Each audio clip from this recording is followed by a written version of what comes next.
Hello, everyone.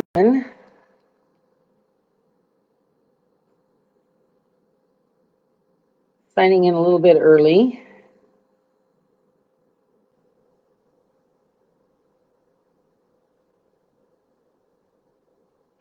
Hello, everyone. Hopefully, you can hear us okay.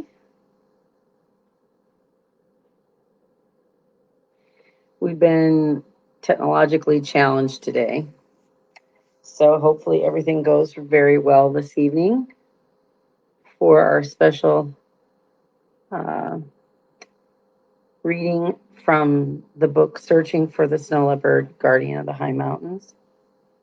And we are live on both the page and the group, Snow Leopard Champions. So you should be able to find us just fine.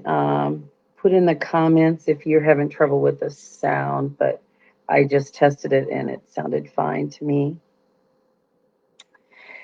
It's just a little bit before 8, about 4 minutes. I'll tell you a little bit about the book. We've been sharing excerpts from the book over the past 2, 3 weeks. The book was inspired by our Australian ambassador, Margaret Gee. She wanted to do a children's book, and it started from there and then blossomed into a full length book with a section in the center for um, seek and find of snow leopards. A lot of you guys have been commenting in the post, where's Waldo? It's kind of like that. They're so well camouflaged, it is difficult to see them, and we'll have some of those this evening. Um, Bjorn Persson, Swedish photographer, assisted me with the text, and he was one of the contributors to the essays and the photography. And another photographer and biologist from Spain, Oriol Alamany, was also a contributor. And Jack Wonderly, photographer from California, a snow leopard researcher from Ohio, Katey Duffey, Tashi Gali from Nepal, Sue Levick from Canada, um, were all the contributors, and our founder director, Dr. Rodney Jackson, wrote the foreword. And if you have the book or you get the book, be sure to read his foreword because he has a story in the book too. And then Darla Hillard also contributed. So looks like it's um, 2 minutes of 8. This photograph that we're looking at right now was taken by Bjorn Persson. And hopefully you can see the snow leopard right there along the ridge line in the mist. So I'll go ahead and begin. Searching for the snow leopard. Shrouded in the swirling snow, she magically appears, climbing effortlessly across the high ridge. Her presence is felt even when not seen. The humans who have gone in search of her know they are not alone. She is there watching, guarding, unseen in her frozen realm of rock and snow. The stories and images that follow are from conservationists and photographers who have traveled to the high mountains of Asia to study and photograph the snow leopard. They are a recreation of their personal experiences. Interwoven with their stories are the knowledge they have gained through painstaking observation and the reflections on what it will take to save this iconic species. Accompany them as they learn firsthand about the life of the snow leopard, experience what it is like to search for one against a background of rock and snow, and explore the intangible connection between humans and this sacred cat.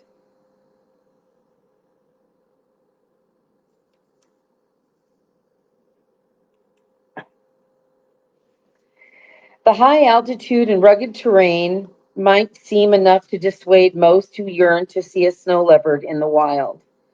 But there are more obstacles to consider: temperature extremes, unpredictable weather conditions, limited electronic communication, precarious footing, and even possible illness or injury, not to mention that the logistics of obtaining funding, applying for visas, hiring guides, securing park permits, and arranging for transportation, supplies, and accommodations make locating and filming the snow leopard one of the most difficult endeavors a photographer can undertake.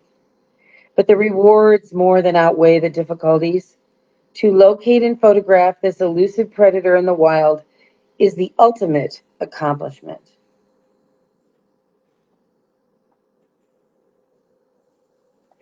A photographer behind the lens of the camera, seeing and reacting to the animal and being in the moment, lends itself to something more intimate and personal than the images obtained with a camera trap.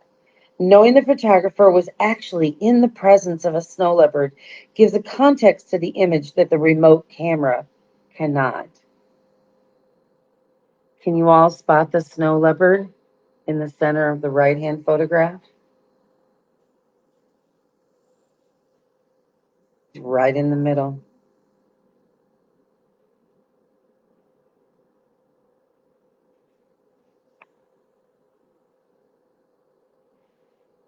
This next selection is by Katey Duffey. It's entitled A Voice in the Silence. I bent down to look at a pug mark in the powdery snow. The dryness of the climate had perfectly preserved each of the billions of snowflakes, allowing the individually unique icy stars to sparkle under the cloudless sky. Just as I was trying to estimate when the snow leopard had crossed this valley and observe which way it had headed, a chill ran up my spine at the sound of a piercing cry that echoed among the peaks. My teammate and I froze. The overwhelming silence of the land was replaced with the rapid thumping of my heart in my chest. One more time, the yowl reverberated into the valley. I stood, looking at my teammate in awe, with two words being trailed by a puffy cloud of my frozen breath and a huge grin on my face. Snow leopard.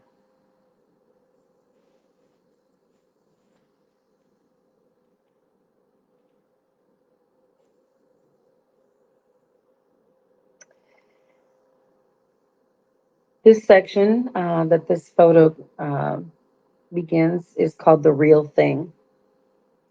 Today, many of us spend a great deal of our lives behind screens. Whether it's our computer, laptop, or phone, we are constantly fed a flow of perfected imagery and special effects. But the problem with today's visual world is that anything is possible.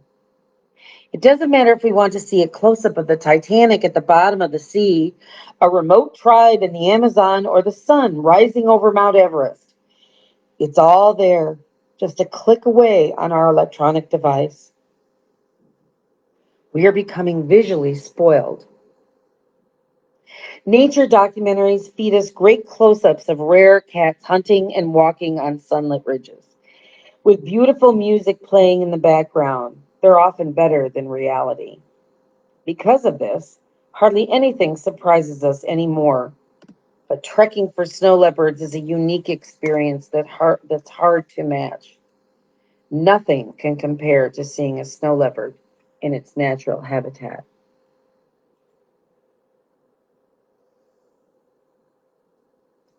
This photograph is at the beginning of the chapter, that's the Seek and Find chapter that's in the center of the book, where you're challenged to spot the snow leopard against the background of rock and snow. Those who search for the snow leopard face the test of being able to find it among the rocks and snow.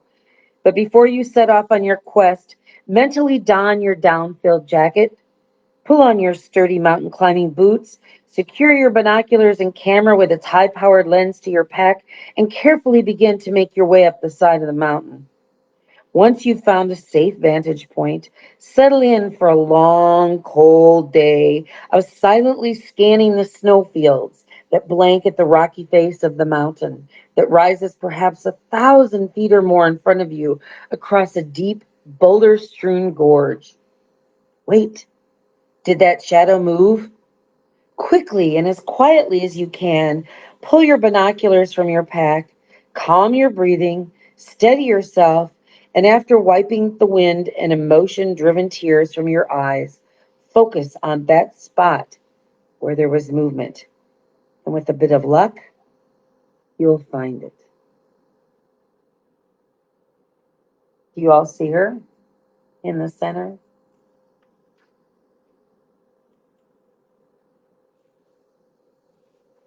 Here's another challenge for you. Find the snow leopard.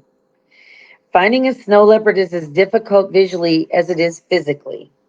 Living in one of the most remote places on Earth, the chances of seeing one are already slim. That, combined with its ability to seemingly disappear into the rocky landscape, makes spotting one nearly impossible.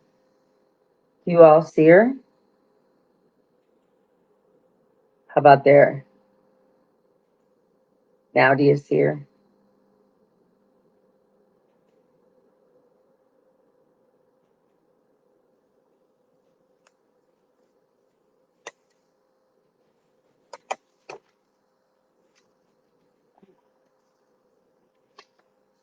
The snow leopard is a master of concealment, not just by way of its inherent camouflage, but also because of its ability to move soundlessly and with great control. You can peer through a telescope all day long and never see the snow leopard. Then, without warning, it appears right in front of you, as if it had materialized out of thin air. With movements so subtle you weren't aware of them, the snow leopard is suddenly visible.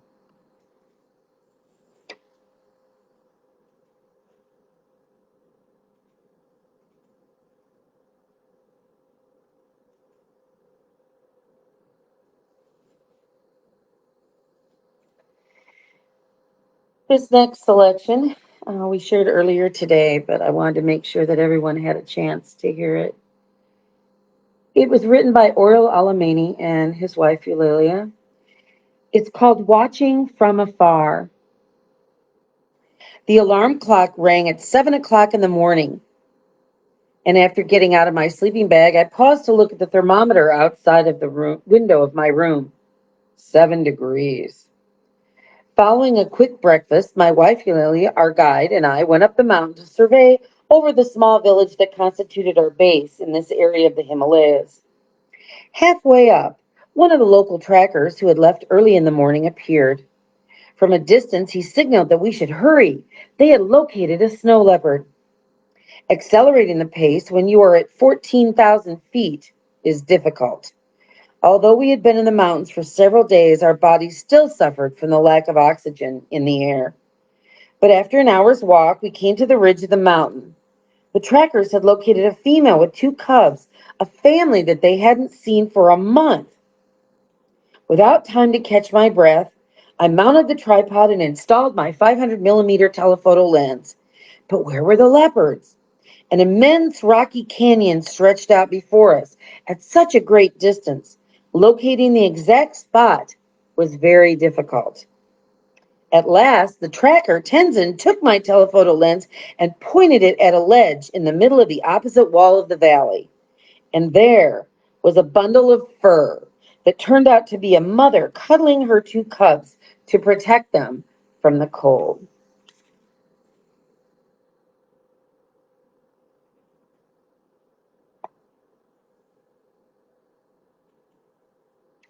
It was 9:30 in the morning, and we decided not to move from there all day.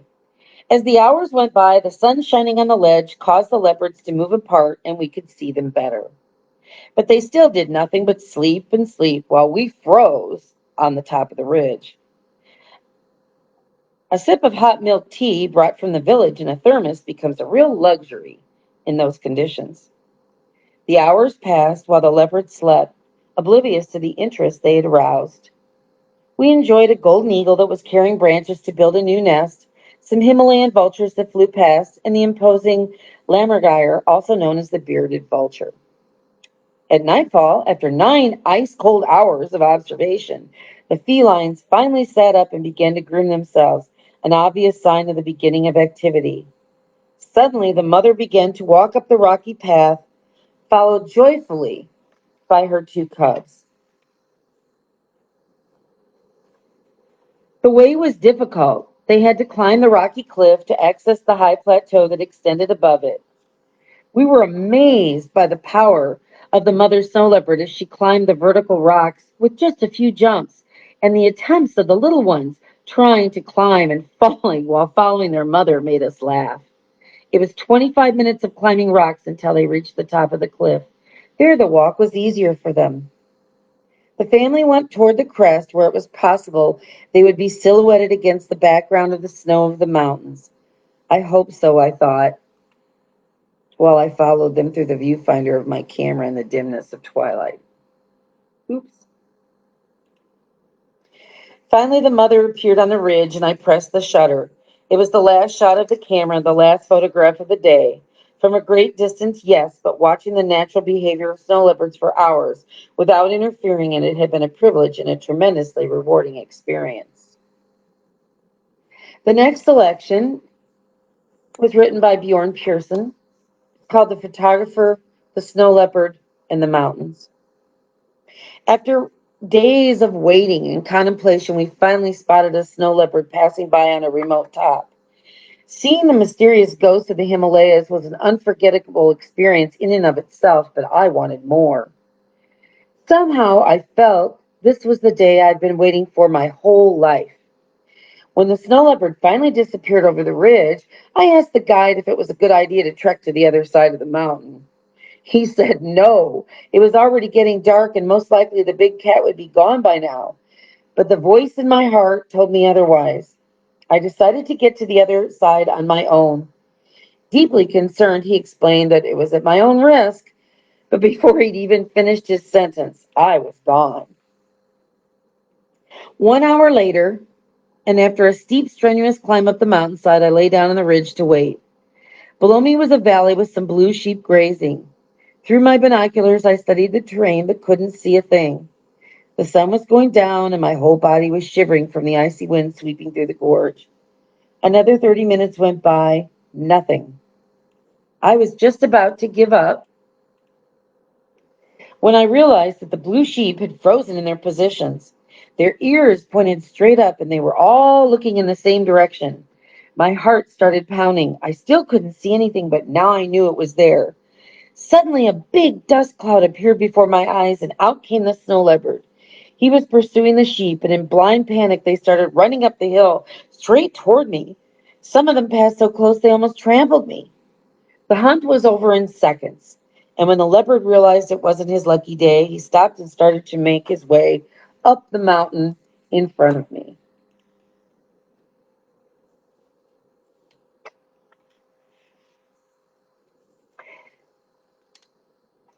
At this point, the distance between us was less than 100 meters. But despite my big red down jacket, he didn't seem to notice. Peacefully, he just walked up the side of the hill, sat down, and began to survey his territory for other prey. I couldn't stop taking pictures. It was the most beautiful thing I had ever seen. After a while, I put my camera aside and simply observed him. The moment was too good to be experienced through my lens. It was just him, me, and the mountains. A lot of people talk about having religious experiences. This was as close to one as I'd ever been. It was almost like he'd come to me, not the other way around. And somehow it felt like he was now rewarding my determination by revealing himself to me. Ultimately, he was only lit by the moon. But even though my legs were so frozen I could hardly feel them, I didn't leave. Despite all the bad things going on in the world, there is pure, divine beauty to be found, and I was the fortunate witness. When he finally started making his way farther up the mountain, tears started welling up. Call me a softie, but this was the best moment of my life.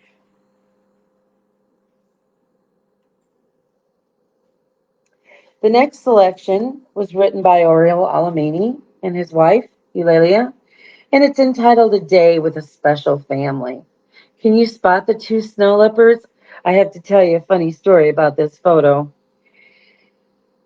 I worked about 3 years with the contributors on this book, and I had seen this photograph many, many, many, many times. It even went to press, and I still had only seen that snow leopard down there in the valley. It was after the book was published that I noticed there was a second snow leopard in this photograph. Can you see him up on the hill, on the mountain? During our third winter trip to the Himalayas in search of our beloved snow leopards, Eulalia and I had spent a few days in an area on the Indo-Tibetan border that we were familiar with from previous years. This time the ground was covered with snow like we'd never seen before. Fortune favored us again this winter, however. On the previous day, we'd seen a male snow leopard from a great distance at the top of the valley. So early the next morning, trudging through the knee-deep snow, we went up the valley hoping to find him again. At mid-morning, one of our local spotters discovered a snow leopard. It was difficult to see even with the aid of binoculars, but there it was, lying on an extremely distant ledge on the other side of a deep rocky canyon. The snow leopard was sunbathing.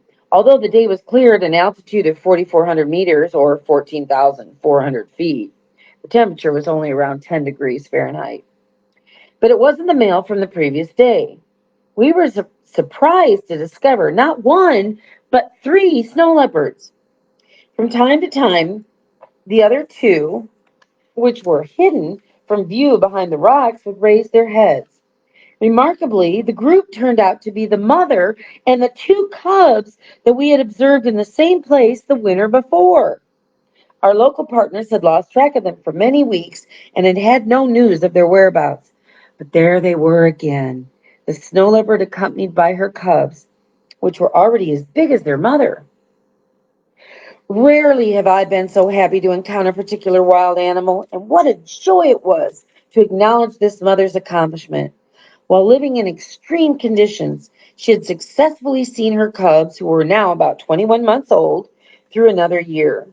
We sat in the snow, and after half an hour of waiting, the mother snow leopard got up and began walking, followed by her two offspring trailing behind, single file. Through my camera's powerful telephoto lens, I observed them as they crossed the snowy high plateau, while a golden eagle flew overhead. Seeing these magnificent creatures moving through the deep snow was an epically beautiful image. As they made their way through the snow, one of them, cubs, whirled around and began to lag behind. He ended up following a different path that descended down the canyon walls. His mother and sibling continued along the upper edge of the cliff, ignoring his absence. As the cub traveled farther and farther away from his family, we wondered if we were witnessing the beginning of his independence. After almost 2 hours, the adventurous cub seemed to suddenly realize that nobody was following him. He was alone on a snowy ledge that hung over the void. He looked around and meowed loudly for his family, but they were already a great distance away and had stopped to rest on some rocks. The youngster repeated his anguish, calling which echoed through the canyon, as if to say, "Where are you? Where are you?" He then started retracing his path up the canyon. As he climbed, he inspected each shelf, looking desperately. We were getting worried. Would he be able to find them? When they had spent more than 2.5 hours apart, the cub suddenly appeared next to his sister, whom he greeted with head rubs. We breathed a sigh of relief. It did not seem to have been an easy task for the cub to find them in the immense landscape of mountains and snowy canyons. For the remainder of the afternoon, the two cubs played games of chase and rolled in the snow as their mother guided them down the valley. It was apparent that she wanted to leave the area, probably in search of food, as we hadn't seen any ungulates that would serve as prey for the snow leopard and her growing cubs. As the sun went down behind the mountains and the temperatures fell and the snowy landscape began to turn a shade of blue, undeterred by the approaching night, the snow leopard family continued to descend down one side of the canyon as we followed on the opposite side, attempting to keep up. We knew we should return to the village before it was completely dark, but our guide Tenzin alerted us. Look, there's a group of blue sheep. Let's wait a little longer. Suddenly, the snow leopard mother shot out, chasing one of the sheep. It was almost dark. Through the viewfinder of my camera, I could hardly see what was happening, but Tenzin yelled at me, shoot, shoot! I quickly pressed the camera shutter without knowing what I was shooting, but in the imperfect and grainy image, the success of the pursuit was visible. It was not a good photo, but was an incredible experience. The next day, we would go out once again to the mountain to follow the life of this special family. And that's all I have for you this evening. We'll continue posting more excerpts and photos from the book. And if you'd like to get a copy of the book, you can through our website. Also, it's available from Amazon.com and Barnes and Noble for our international viewers. But if you do order it through us, you'll be getting an autographed copy if you like. But thank you for joining us this evening. It's been fun, and I hope we get to do this again sometime. Stay tuned. If you receive our newsletter, if you want to sign up for our newsletter, you can do that on the website too at snowleopardconservancy.org. Our 2023 impact report will be coming out this week, and we'll have some announcements about some upcoming events in California and in Illinois in the next month or two. So stay tuned, and if you have any questions, you can write them in the comments of the live, or if you want to just shoot a message over to me, feel free. But it's been my pleasure to share these with you, and it was a pleasure to work on this book. It was so much fun. But I hope you enjoyed it, and have a pleasant evening.